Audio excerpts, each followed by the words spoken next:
สบายดีท่านผู้ชมที่เคารพทุกท่าน ปัจจุบันนี้พวกเราเห็นหลายๆภาคของประเทศลาวกำลังมีการฟื้นฟูและก่อสร้างพื้นฐานโครงสร้างอย่างขนาดใหญ่ โดยเฉพาะถนนหนทางบ่ว่าจะเป็นเส้นทางเลขที่ 13 เส้นทางเลขที่ 12 เส้นทางเลขที่ 21 เส้นทางเลขที่ 2W เป็นต้น บรรดาเส้นทางเหล่านี้แม่นเส้นเลือดหลักที่หล่อเลี้ยงประเทศลาวของพวกเรา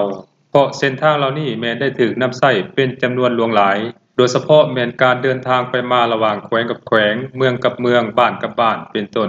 ถ้าว่าบรรดาเส้นทางเหล่านี้ก่อสร้างสำเร็จก็จะช่วยอำนวยความสะดวกในการพัฒนาเศรษฐกิจสังคมของประเทศลาวพวกเราได้เป็นอย่างดี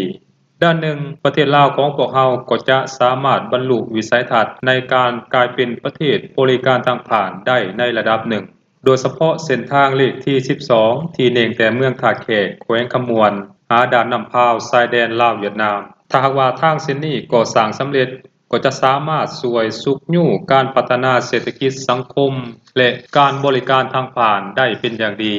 บรรดาโรงจักรโรงงานของไทยหรือว่านักธุรกิจของไทยที่มีฐานการผลิตตั้งอยู่ภาคอีสานของไทยนั้น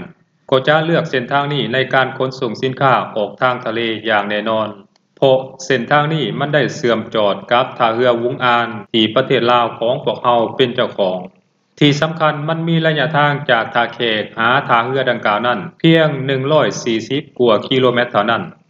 ถ้าว่าเทียบกับท่าเรือคลองเตยหรือท่าเรือแหลมสะบังแล้วแม่นไกลกันหลายกับภาคอีสานของไทยเพราะฉะนั้นข้าพเจ้าจึงคิดว่าบรรดานักธุรกิจหรือว่านักลงทุนของไทยที่มีฐานการผลิตตั้งอยู่ในภาคอีสานของไทยนั้นจะเลือกใช้บริการขนส่งสินค้า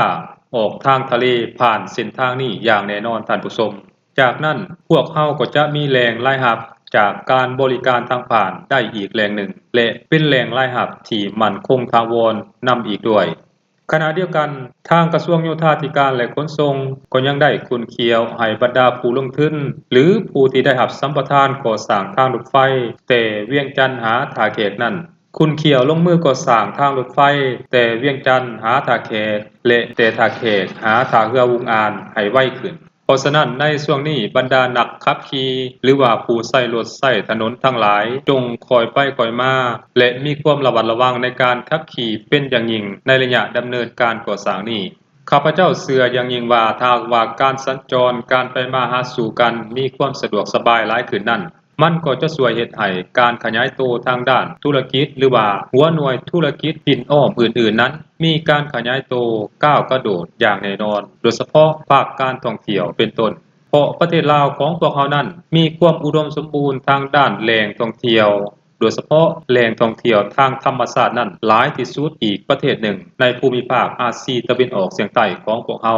เว้ารวมเว้าเฉพาะบรรดาแหล่งท่องเที่ยวที่เรียบตามเส้นทางเลขที่ 12 ของแขวงขมวนนั้นก็ถือว่าเป็นอีกแขวงหนึ่งที่มีความอุดมสมบูรณ์ทางด้านสถานที่ท่องเที่ยวเช่นว่าน้ำตกตาดบรรดาถ้ำต่างๆเป็นต้นซึ่งจะสามารถสร้างรายรับอันมหาศาลเข้ามาสู่ประเทศลาวของพวกเราทั้งทางกงและทางอ้อมอย่างหลีกเลี่ยงบ่ได้อย่างแน่นอนท่านผู้ชมสบายดี